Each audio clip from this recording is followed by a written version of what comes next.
Welcome back now to the latest on the Korean Peninsula. North Korean leader Kim Jong-un and South Korean President Moon Jae-in have decided to meet on April 27th. This landmark meeting will emphasize improving inter-Korean relations and denuclearizing the peninsula.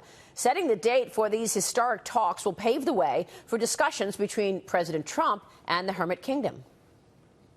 We would like to see this. Obviously, this is something of a global importance, and we want to make sure that it's done as soon as we can, but we also want to make sure it's done properly, and we're working towards that goal. As we've said before, the North Koreans have made that offer, and we've accepted it. This comes as senior officials revised a U.S. and South Korea trade deal that went into effect in 2012, keeping the tariffs agreed upon in the original initiative, but lifting existing limits on car manufacturers. Joining us right now is the White House National Trade Council Director, Peter Navarro. Peter, good to see you. Thanks so much for joining us. Good morning. A lot of excitement around here today. The Easter egg hunts this weekend, so, matters of state are really important here. That sounds great. So, Peter, what do you think the significance is when you look at this meeting between North and South Korea and what that might mean for the president's trade deal with South Korea? Well, Maria, I like to stay in my lane very tightly. I can tell you two things. One is that President Trump is very actively engaged and is the head of the negotiations that will take place. My role here has been simply to operate on the trade side, and I can tell you that this historic deal with South Korea will do two things. One, it will eliminate the economic tensions that we've had between our countries because of the trade deficit.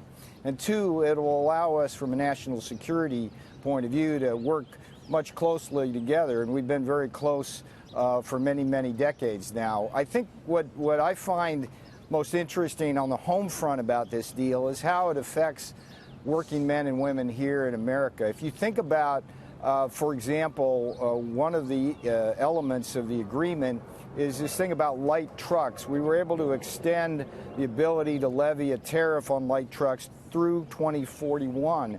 And what that means real jobs. And you got the right. Ford F-Series. You've got the Ram truck, you've got the Chevy Silverado, and all of these things are built in places like Flint, Michigan, Dearborn, Michigan, Warren, Michigan. And who says tariffs don't work? Because that tariff that was put in place actually by President Lyndon Johnson has been one of the most successful in terms of building a vibrant auto industry that's important not just for a manufacturing base, but for a defense industrial base. So President Trump, visionary, saw a problem coming that was going to hammer Michigan and other states making these trucks and parts. And he solved that problem. Yeah. And then the rest of the deal, of course, has all sorts of great things in it looking forward that are innovative. And we think it's really a way to keep the trade peace, as we say. The pushback has been that it's a managed deal. It's not necessarily opening new trade with South Korea or free markets, but more so managing an existing relationship. Yeah, I've heard that.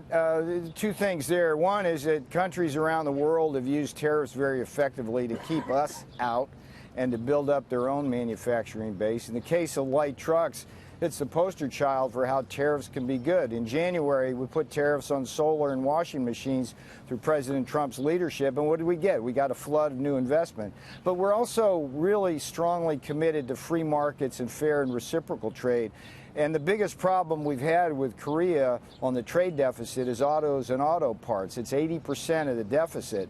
And so what we've done there is a combination of get the South Koreans to lift their quotas on the cars that we can send to them. At the same time, they're going to lower these non-tariff barriers, which are really insidious in the world trade environment. They use things like bogus safety standards, bogus environmental standards to keep out cars in the United States that fully meet our own safety standards, which are probably higher than theirs. So it's a great thing. And of course, we got a currency provision in the side agreement, and we got a great agreement mutually with South Korea on steel. Let me ask you about it's all good.